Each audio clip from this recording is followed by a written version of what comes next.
adapting how we tell the story.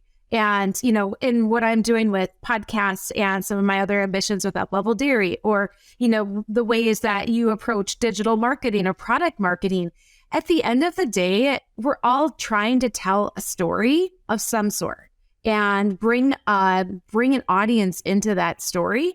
And so now the game is figuring out how we can just keep adapting and evolving to tell a story in the way that's going to be compelling and impactful.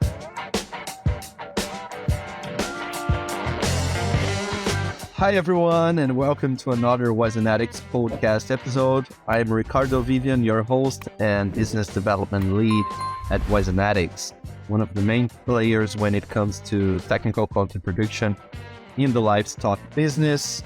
A little bit on my background, I'm a gold medalist in graphic design in the World Skills Competition, the largest skills competition in the world. I got my bachelor's on design and visual communication. And I've been, for the past 10 years, I've been adventuring myself in different industries, working with communication, entertainment, branding, all around. And for the past 1.5 years, I've been adventuring myself again in the livestock business. And it's been a great adventure so far. The Wisenetix Podcast is a project that aims to create a platform for business and marketing leaders that are making things happen in the ag industry. Well, a platform for them to share their ideas and visions about the business, about the world, and also about themselves. In this week's episode, our guest is Peggy Coffeen. Peggy is the owner and founder of Uplevel Dairy and host of the Uplevel Dairy Podcast. The Uplevel Dairy Podcast is the podcast for dairy owners, managers, and their trusted advisors who are after their next level of success, performance, and resilience in the dairy farming business. Welcome, Peggy. Thank you for having me, Ricardo. Yeah, thank you for coming. So, as usual, we start our conversation here with a brief introduction. So, if you could tell us a little bit about yourself, Peggy. You bet. So I'm going to preface, Ricardo, by saying my bio is not nearly as impressive as yours. I have 0 gold medals in anything, but I do have a gold cow trophy on my bookcase behind me, or somewhere, from Dairy Quiz Bowl competition. Okay. So that's the best I got for you, Ricardo. But yeah, just kind of a little bit about me. So I'm Peggy Coffeen. I live near Green Bay, Wisconsin. Grew up here in Wisconsin in the dairy industry on a little farm milking 50 cows in southern Wisconsin. Learned how to take care of animals, drive tractor, bale hay, do all the things hands-on on the farm. Some I was better at than others, but I learned that when you work for your parents and you don't get paid, you could screw up a lot and you never get fired. But I spent a lot of time with my hands getting dirty and my boots on the ground as a kid growing up on our little dairy farm. And I went on to pursue dairy as a career. And so I've spent the last 15 years mostly in the field of dairy industry communications. And so for the past 9 years, I was editor at Progressive Dairy Magazine and recently went out on my own to found Uplevel Dairy a couple of months ago. And really my purpose with Uplevel Dairy was to meet a need that I saw in the dairy industry. And that's this. Over all these years of sitting down at the table with dairy farmers, owners, managers, producers, oftentimes I go out to cover a new story. Maybe there was a barn that was built or a dairy that was adopting technology and going through these stages of growth and change. And one thing that kept coming up over and over again was that as dairies were growing in size and scale, that they were faced with challenges they hadn't faced before. And a lot of it comes back to learning how to manage people and not just manage cows. They're excellent cow managers. Now it's a transition to becoming people managers, and then having to take a more in-depth look at finances and business and even some of the marketing. And underneath that all, a need for leadership development and a desire among the most progressive producers in this industry to want to take themselves to their next level so that they can have sustainable and profitable dairy businesses going forward.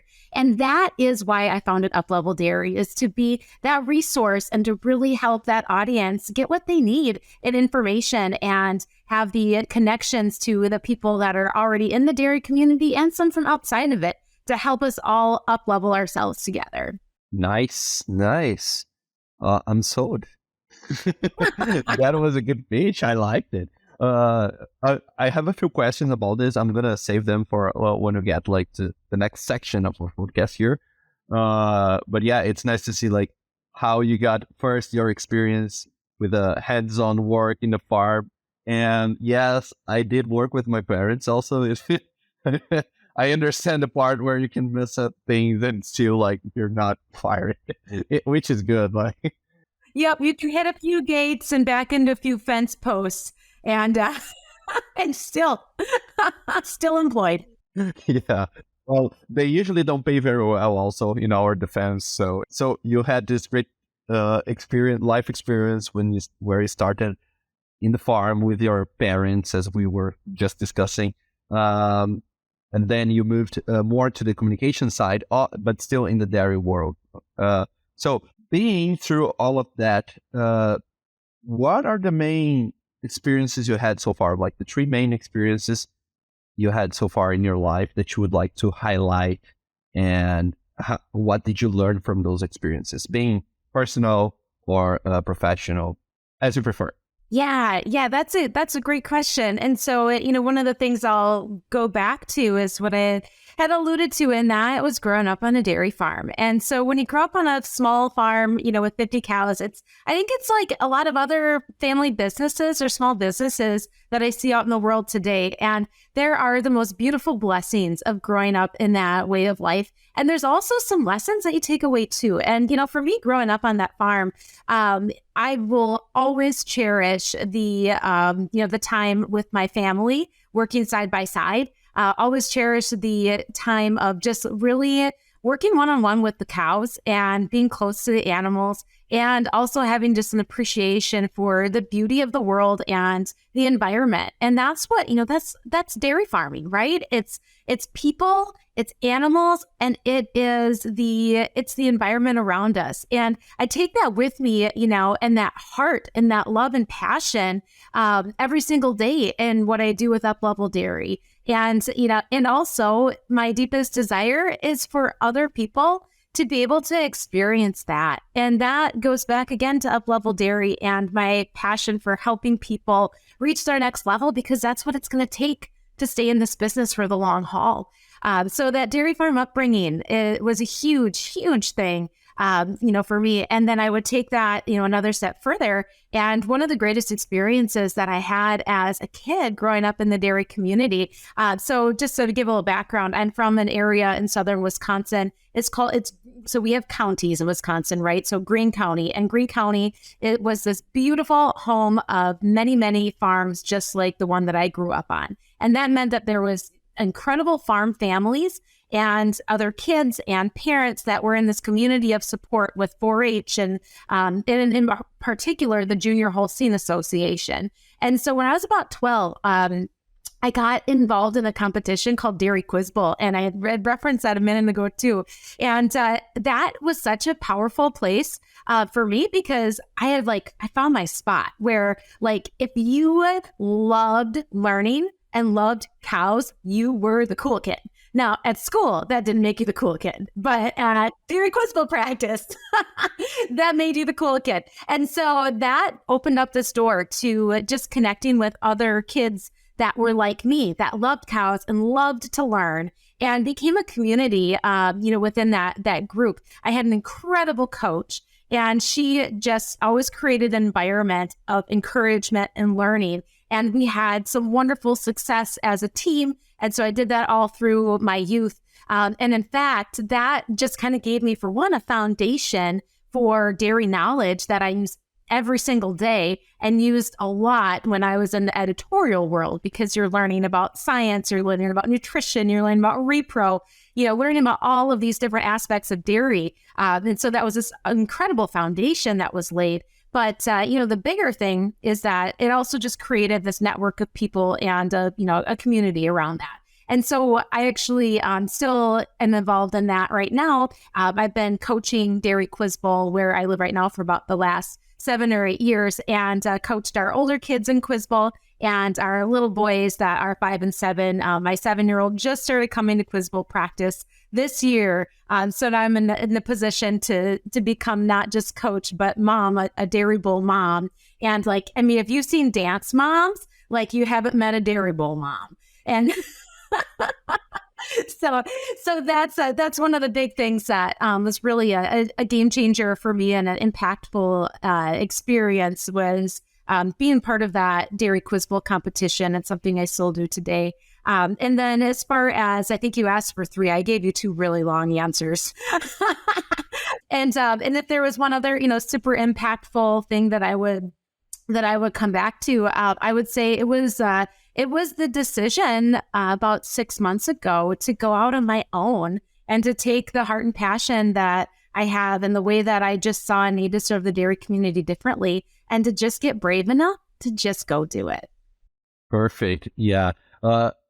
First thing about the courage, I've never came to the moment where I would adventure myself on a journey, a business journey where I would hey, it's all on me. Let's make it happen. I can only imagine how challenging it can be and so satisfying at the same time when you get those goosebumps and say, am I really doing that? Right. I got in other experiences, but not this one. But this is something I've been thinking about. Hey, you need to have a lot of courage. By the way, for people that are listening, you might have listened to me in other episodes where I say, sorry for my English. I live in south of Brazil, so that's not my my mother language. So, but when I think about this in Brazil, I'm always like, my God, you need to be so brave.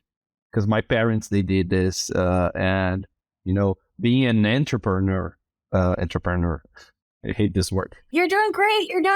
Hey, yeah, and my up north Wisconsin accent will balance out your Brazilian one, so we're good. We're good. Maybe we're related. But trying those things in Brazil, it's really challenging. So I really admire people that have courage to go ahead and just challenge the world and say, hey, I'm doing this. Well, it takes a support system, right? And I have an incredible husband that that stands beside me and doing all these things too. Yeah, it's almost like a must. Yes, you need to have good people around you, right? And, yes. But one thing that really caught my attention was how you were bringing the experience with the Quiz Bowl, and I want to hear more about this and how it works. But how you bring people around this experience, right? Because you have for me, and I probably said that in another episode also, how most of the experiences, the best experience I had in my life were, I don't know, much more about the people that were involved and the people that I met and the connections that I made than really the experience itself, the thing, being able to share those moments, not only with your beloved ones, but also with the new people you meet, people that have the same interests as you have. This is really exciting and what makes things more special for me, at least. So it's nice to see how you bring this perspective about the people that you met in this journey and how you're part of this community now. Cool. Yeah. That's great. Peggy, and so right now you're owner of Uplevel, an entrepreneur, and you are host of your own podcast. I am. Just yeah. I have to say this is exciting. It's been exciting for me too. And how do you think your parents, so in your early days, you were working with your parents hands-on.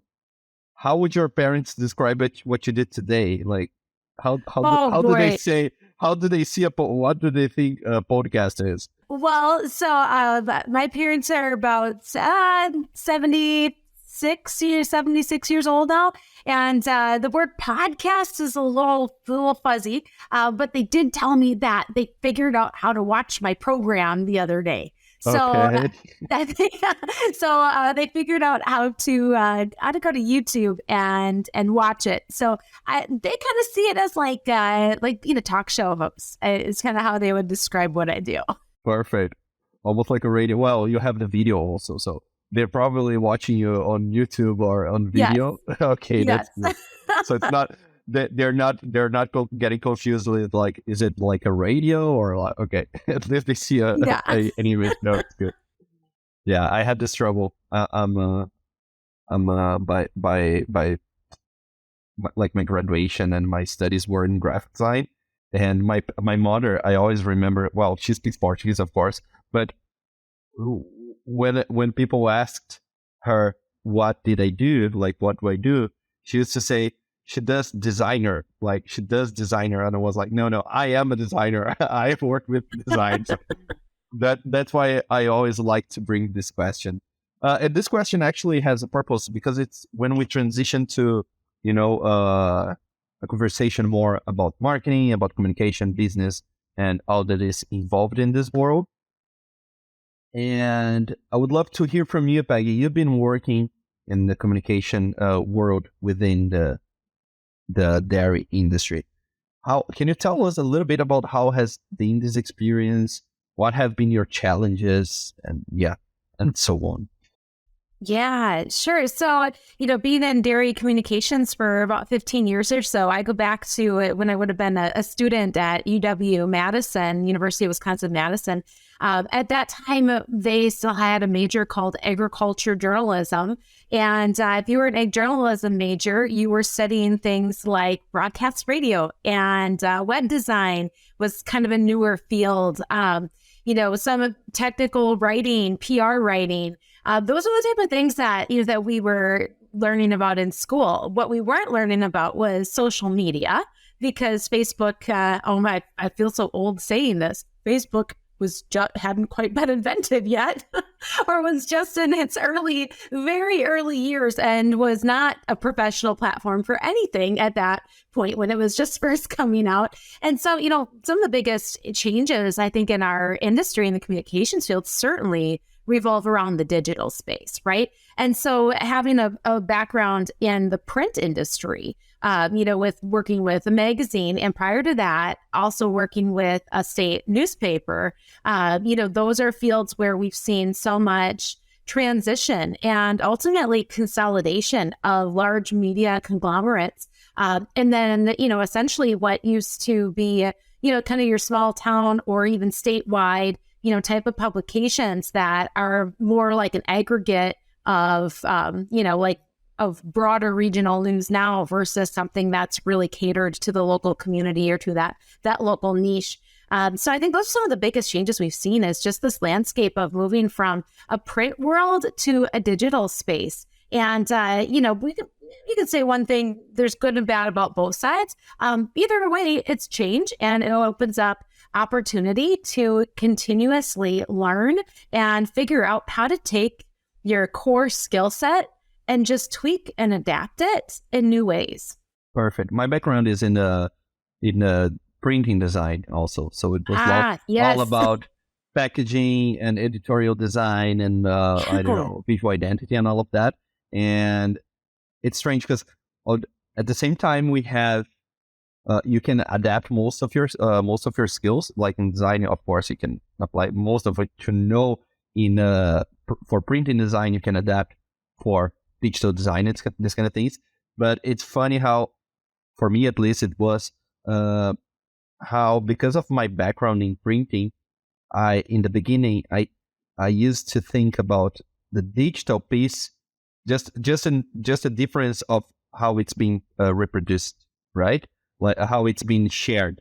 But the point is, there was so much more possibility in the digital than I had on printing. That was like basically imagining static designs on the digital and everything. And I was like, at some point, why am I doing this? Like, there's so much possibilities. I could try and because of that, I had to experiment many other things like video editing, 3D modeling, and all of that, because it's I had the mindset of a print design where things will not move in your page, Right. and then suddenly you have so many tools that you can use to tell a story or anything, and you just need to adapt your way of thinking and delivering the message. It's crazy. Yeah. And Ricardo, you just said something really powerful. And what I heard you just say was, adapting how we tell the story.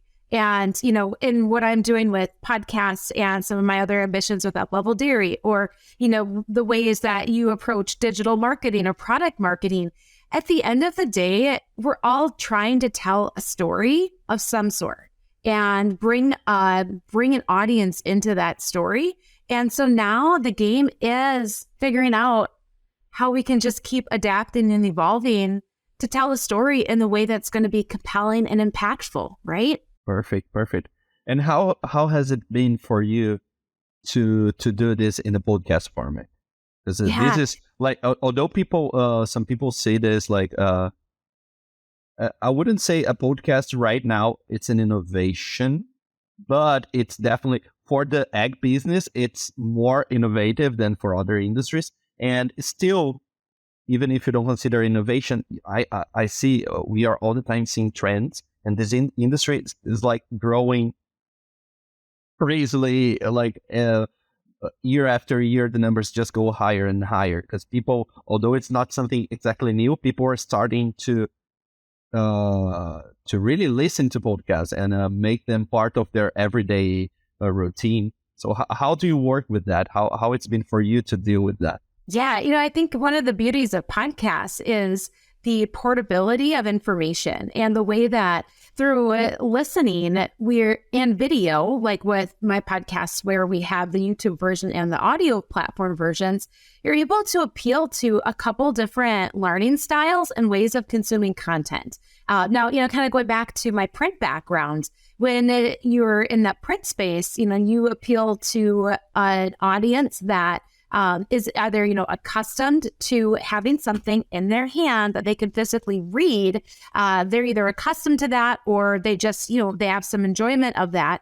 But what we're able to do now is take that same type of content and put it in these different formats and make it accessible, portable, and convenient. And for those that like just being able to listen and are audio learners, they now have the ability to plug right in to audio. For those that still like the visual format, well, now we can plug into audio and video at the same time. And so when I look at this space of podcasting, especially when there's a video component combined with it, and you can still meet the needs of that audience that likes that text and that word, the word and the verbiage by, like what I do with my podcast is I always have a blog that I write that goes along with it, that somehow is a complement to the content. And so there's still that way to pull in that writing component that's for the audience that likes to read. But now we have, this kind of complete package that appeals to all different learning styles. And I think that's a super powerful way to be able to reach our audience, especially in the agriculture community where, people have barriers. It's one of that barrier is having enough time to sit down and read something.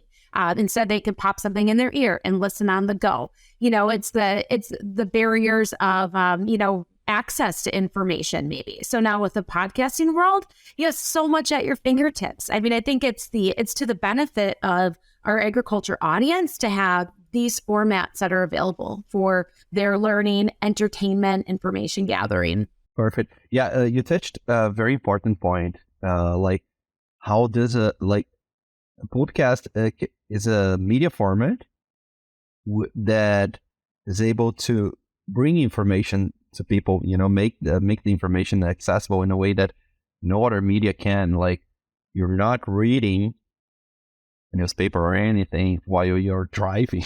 At least you shouldn't. Right. If you're doing that, we really advise you to stop doing it because it's kind of dangerous.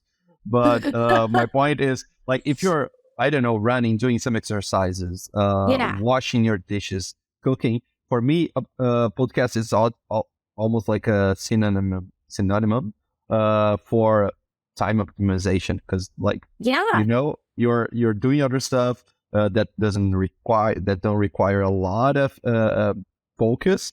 So you're doing something more, hands-on mechanic, and then you're listening and learning. So this is, I just think it's beautiful, something beautiful about podcasts. And another thing, when I think about, okay, a little bit of a sales pitch here, but when I look to the podcast that we are producing at Wisenetix, like we are inviting the top professionals of these industries, like I don't know, dairy industry, swine industry, beef industry, poultry industry, and those. If you start to think, like you can listen to what those guys think and how do they see the industry, how they work, like all their ideas. And this is something that was not very accessible some time ago. Like the way that podcast is coming, and not only podcast, but like videocast, if you will, or videos on YouTube, like these new platforms, they are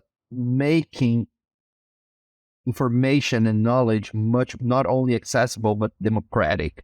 You would have to rely on a broadcast channel before to get some important people, and even though like they would it's a different type of people they would not invite many people to talk about technical things on the dairy side probably. And right now you can listen to the ideas of the people that make the industry and how do they do. So this is just beautiful for me. Yeah, absolutely. 100%, Ricardo, 100%. Cool. And now thinking about communication. So you've been to the branding industry. Now you're more on the digital, working with podcasts. Do you have anything like any tool or any tactics, communication, marketing tactics, something like some foundation concept or tool that you bring with you since your early days when it comes to communication? Like this is a priority or something you will see in every work that Peggy does, or some tool that is your must. So this might sound a little out there, but honestly, the biggest tool that I bring with me in everything that I do, and I'm so blessed to have the freedom to use with being on my own, is intuition. And when I say intuition, it means that when I'm producing a podcast, when I'm lining up my guests, when I'm thinking about the topics, I'm spending time just really deeply thinking, what does my target audience, what do they want? What do they need? What's the message that will not just help them improve some tasks that they're doing, but what's the bigger impact that what I can share can have on this audience? Because, at the end of the day, I've been speaking in our dairy community, we have access to so much information on how to get more milk out of cows, on how to optimize animal health. We have a lot of that information out there. And, one of my goals when I have a guest on our podcast is to not just talk about the how-tos, but to bring into the conversation who they are as a person, to exemplify their values and what they bring to the table that's above and beyond the service that they provide. And, that's when I talk about tapping into my own intuition, it's really taking the time to think about, what is it the audience can benefit from? And then also, what's the way that I can take this guest who's given me the privilege of their time and their talent and their voice, and to use that to steward that gift to my greatest ability? What's the story I can share about this person and who they are, and not just what they do, but why they do it, that will leave the listener of that podcast not just informed, but also inspired. Good. One thing that I like that you touched here was like showing to the audience also not only like the how-tos and all of that, but who the person is. This is something also I find beautiful about podcasts, is that we are able to create conversation. Of course, you might have podcasts in all different formats. You can have something more serious. You can have something more focus on research or, I don't know, tutorials, anything. But it also gives you the possibility to bring people closer, and you feel like when you listen to people in a conversation, it's different. It's not something that is 100% professional or where every word is planned, and it's more natural. It's just good to listen to people talking and having sharing their ideas, right? Yeah, it's real. Perfect. It's real, and I think at the end of the day, who doesn't want a little more authenticity, right? Yeah. And that's where, like, if we look to brands, and now I'm thinking a little bit outside of the agricultural industry, at least that's not a great example in this industry right now, in my opinion. But when you think more about brands that are in touch with their customers directly, like the final customer and everything, you see the way they're positioning on social media and everything, their tone of voice, how they're addressing their messages to their consumers. And every day you see them talking like if the brand was a person. You're transforming the brand in a person, because it's much, much easier and much more natural and real if you connect with them like that, instead of being like talking as as an entity or something like that people cannot relate to. So yes. I really enjoy this way of communication. And I think and I'll just use my case as an example here when you talk about branding. So when you're independent, you are establishing your personal brand, and so Uplevel Dairy for me was something that was a concept and like a little seed that was planted in my heart, my mind long ago, and just, kind of just kept nurturing itself over and over again. But, I bring this up because that word uplevel to me was not just what I saw as something I could provide to others, but it makes me hold myself to the higher standard of being the brand, right? And if my brand is Uplevel Dairy, that means every day I'm waking up and I'm saying, what am I doing to uplevel today? What am I doing to uplevel myself? Because, you talk about a brand having its own, kind of face and voice that speaks to its audience. Well, when you are your own brand, like that's even more important. Yeah. And you need to stay true to yourself, to yourself, and at the same time, bring the message to the audience, and give, have the image that, you just how you want people and consumers and audiences to see you, and still like not being fake, right? Because you need to be yourself. If you're fake, at some point, your mask will fall, and people will see the reality. So it's a challenge. So just one thing here for the audience: if you're seeing us on YouTube, then it's easier. If you're interested in brands and how they communicate, I'll just do some pub here. This guy here, Martin Neumeyer, he talks a lot of brands. I have a few books from him, and you can see all of the books. They look the same. The cover, the brand gap, Flip, Zag. Those books, they talk about like how brands are changing and how they are every time more. Not just that, but how they are bringing to their image this perspective of a person, right? And how they are creating the relations to their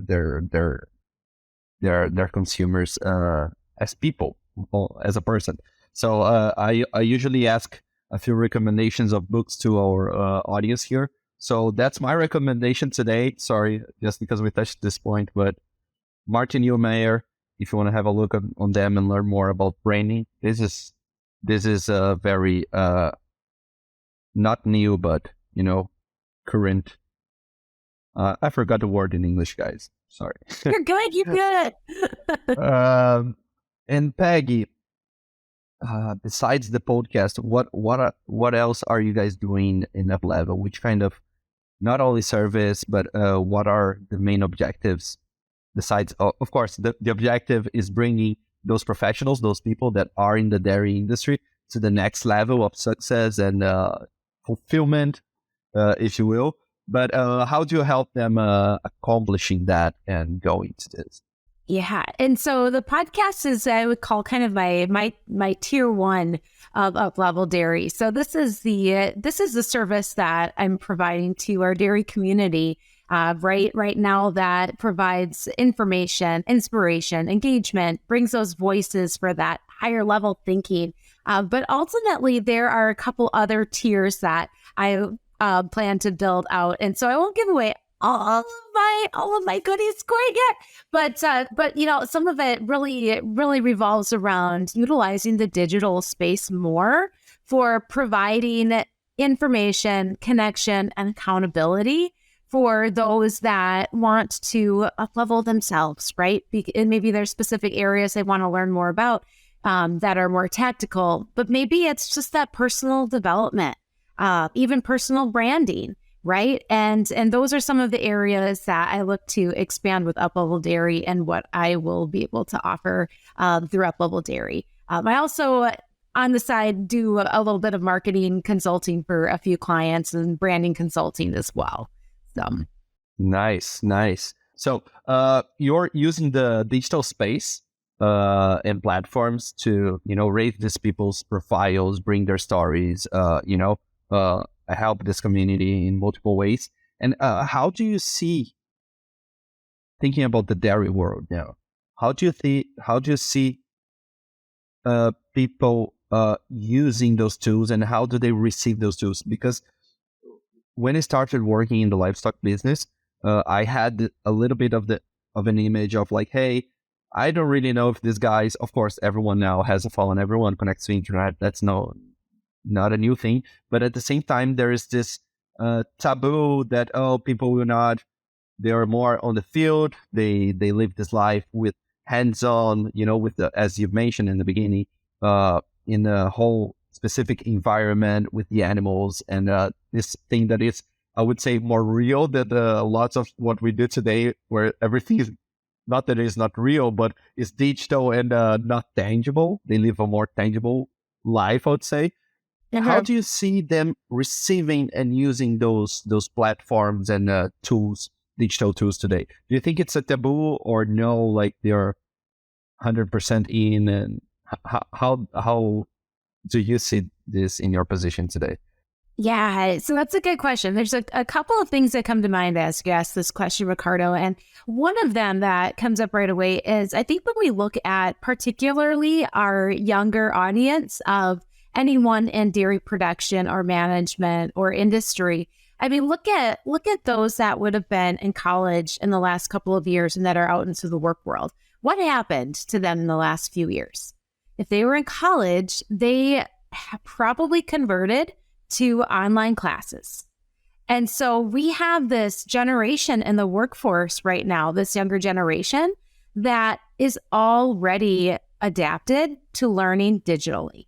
And so I see that being something that will help make digital education even more acceptable and utilized in the agriculture community, is when we look at this audience of younger people coming into the industry that had to do it. And now, that's sometimes for some, that's their preferred way of learning is online.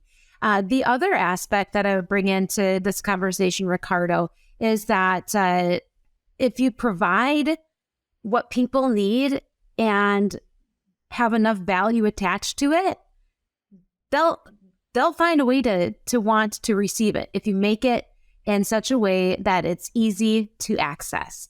And so what I mean by that is, there's some areas where, like I said, maybe it's it's some personal growth, maybe it's employee management. Maybe there's these areas where there is a need for further development and education of those people that are in the category of growth mindset, right? Like, it's not for everybody. Education, further education is not for everybody, but for the people that want it. If you can hone in on what they need, create a huge amount of value for providing the answer to help them solve the problem, and package it in a way that's accessible and convenient, then I believe that's a home run. Nice. Yeah. I've been changing the way I see things. And honestly, right now, and sorry, jumping subjects here. I was at the Pork Expo and in Iowa this year, and I met the guys from This Will Do Farm.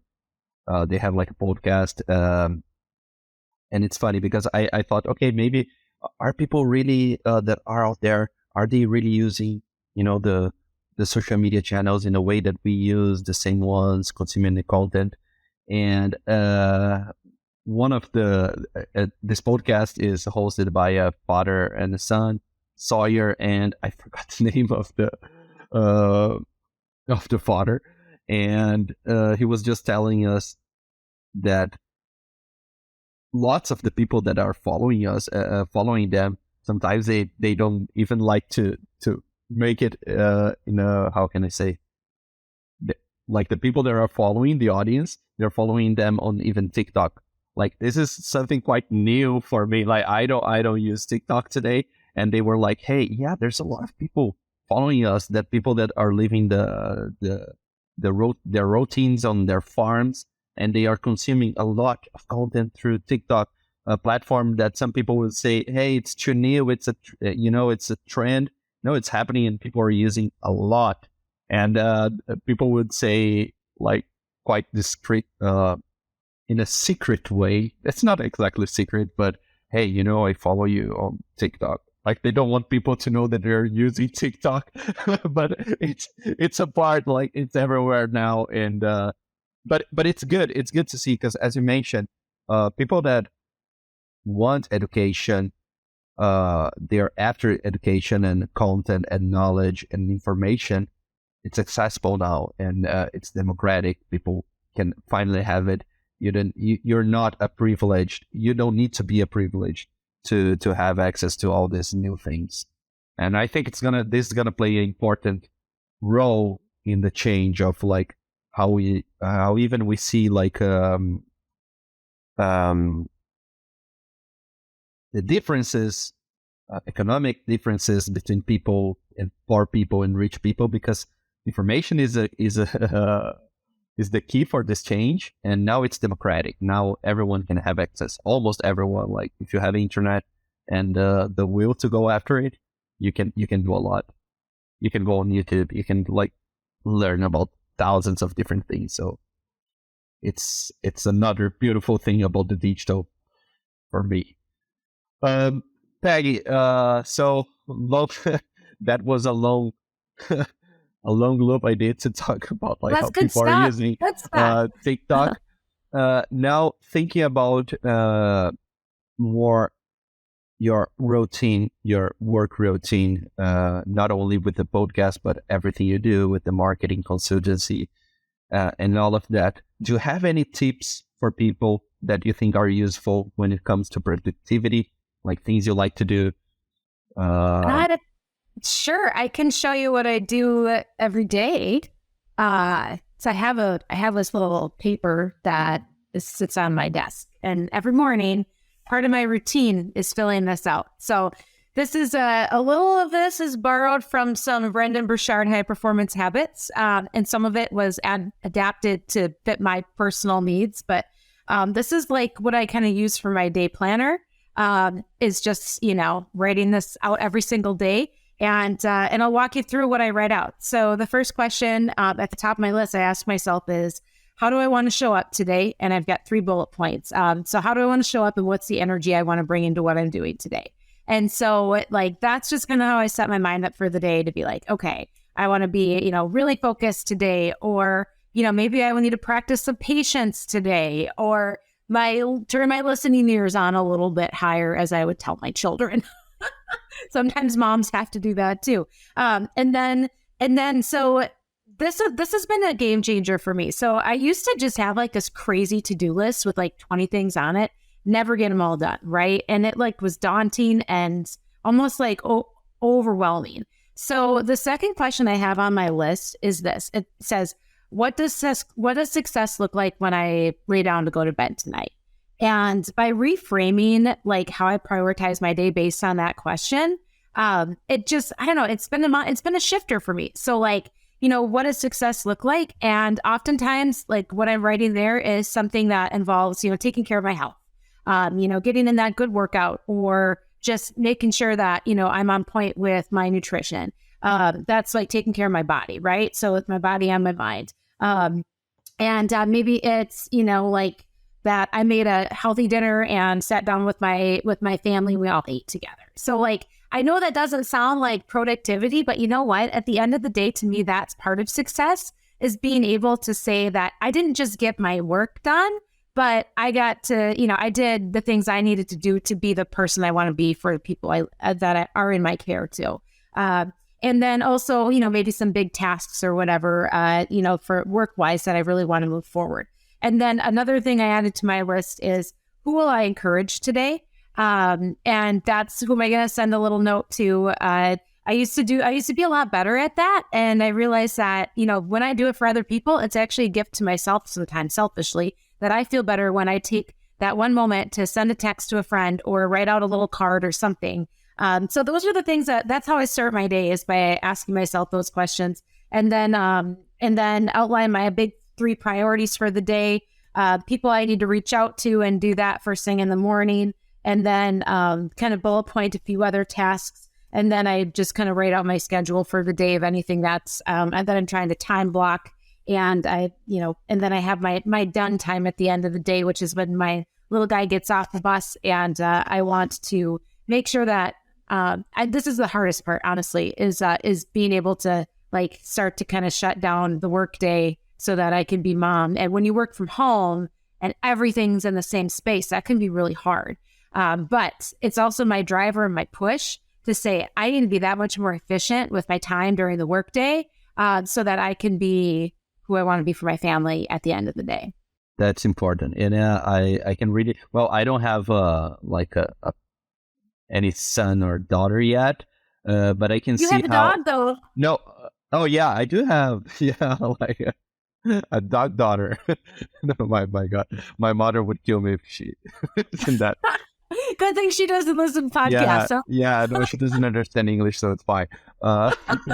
We won't tell her. So no, she says I shouldn't call a dog like a son or a daughter, because they are totally different, and I can believe. Oh, so it's not her granddog, huh? She doesn't call her granddog? Yeah, but I gave her a dog also, and I think she's changing her mind, because right now, like, she's, most of, like, every time I talk to her, like 50% of the time we're talking about like how she was playing with the dog or something that the dog did. So she's getting really attached. No, but it's really nice to see this.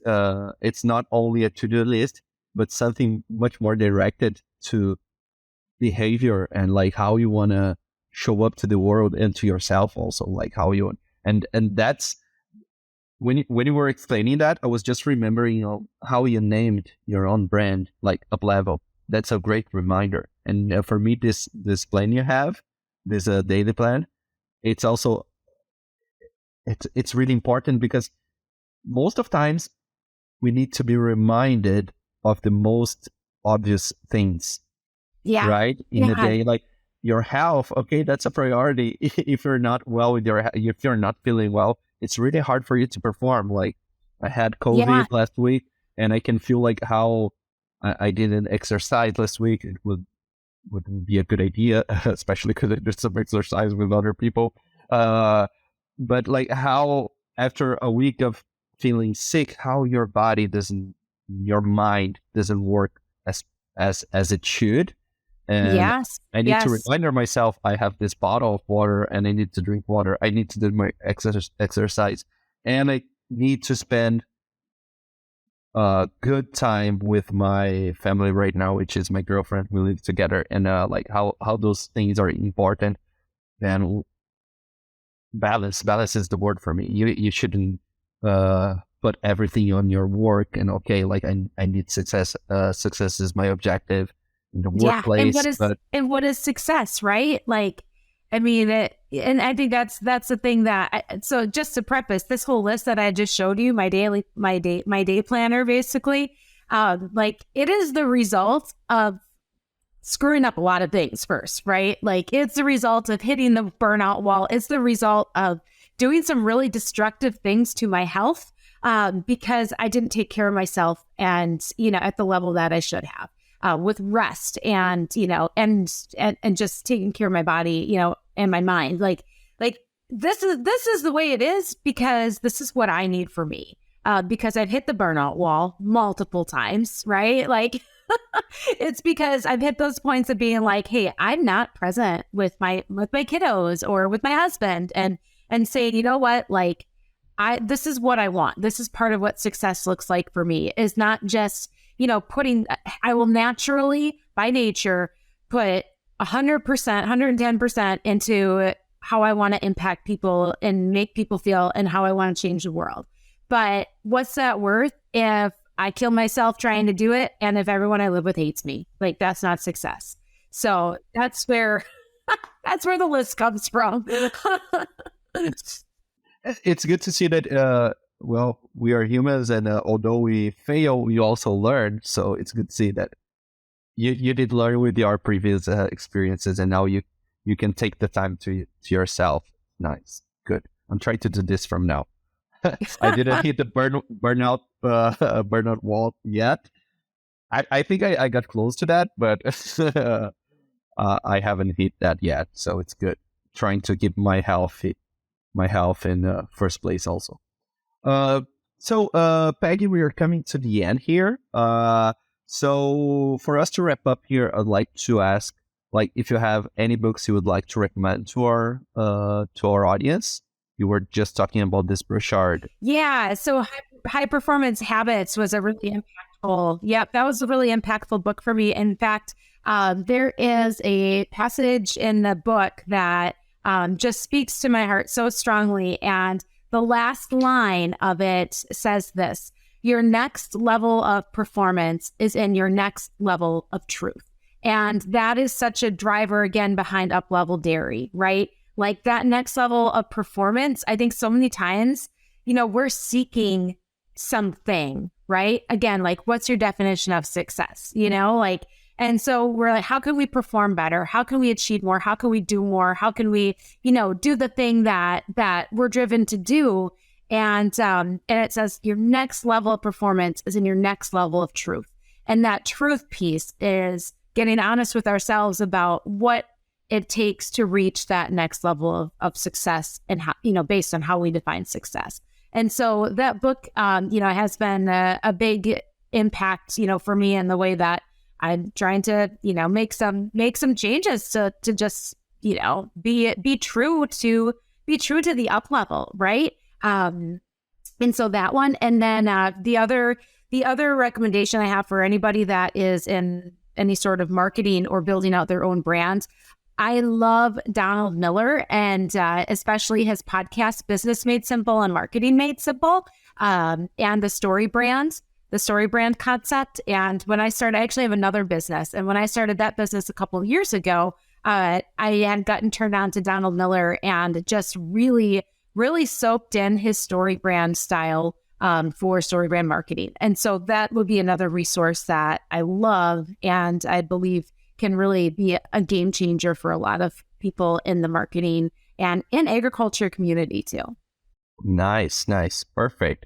Peggy, I just remembered before we wrap up, I want to learn more about the Quiz Bowl.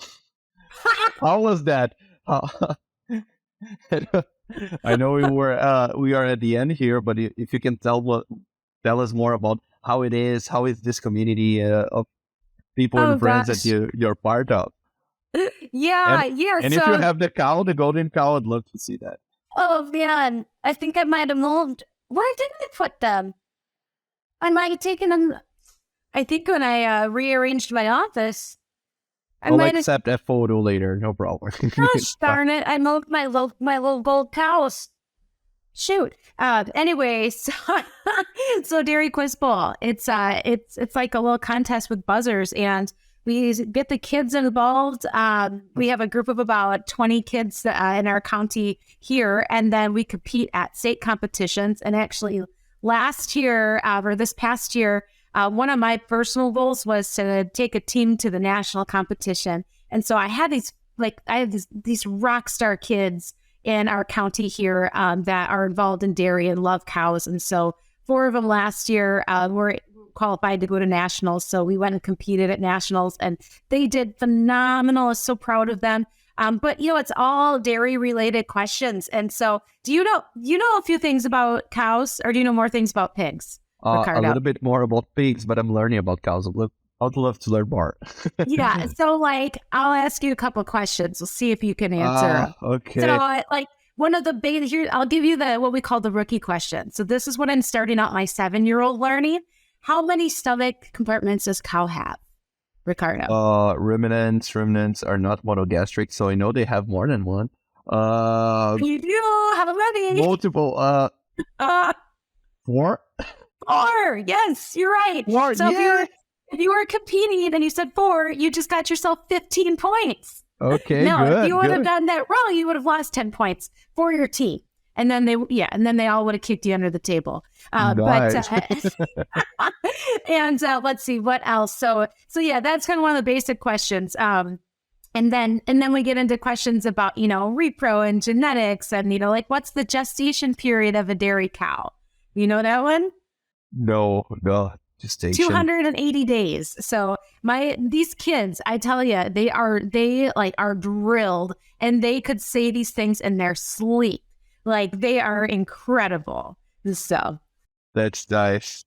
But yeah, so that's what that is all about. It's just creating this environment for kids to be able to learn, and we have a group of other adults here in our area too that all pitch in and really just help in facilitating that. And so a couple of weeks ago, we did a project where they brought in some cow reproductive tracks, and the kids got to put gloves on and practice doing artificial insemination and look at, corpus luteums and look for, identify the uterus and the follicles and all that fun stuff. And these are the things that in my mind are going to take these kids to their own next level.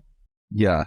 And it's nice, how you can create passion and, make them love the world and the community where they are raised and born and raised. So this is, I think it's just something very important, and yeah, makes us give value to our roots and the place where it came from. So this is something that's a really nice initiative.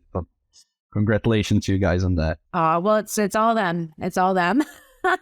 That's nice. Okay, Peggy, for us to wrap up here. Those little guys didn't come here, so can you let us know where people, the audience here, can find you online? Yeah, absolutely. So they can, if you want to check out the Uplevel Dairy Podcast, the best place is to go to upleveldairy.com. And at the bottom of that page, to just type in your email address so you can get updates when we release new podcasts, as well as the accompanying blogs. And then you can also head over to Uplevel Dairy YouTube channel so that you can get both that audio and visual version of the Uplevel Dairy Podcast. And then also you can find Uplevel Dairy on Apple Podcasts, on Amazon, Google, Spotify, and major listening platforms. That's great. Well, thank you a lot for your time. Thank you a lot for coming, Peggy. That was a really good conversation. I love that we did something a little bit more free than we usually go with the questions. I think I will adapt to this format now. I really enjoyed. And yeah, it was a great conversation. Thank you a lot. And thanks for everyone that is with us until now, listening to this great conversation. And see you all in the next episode. Thanks, Ricardo.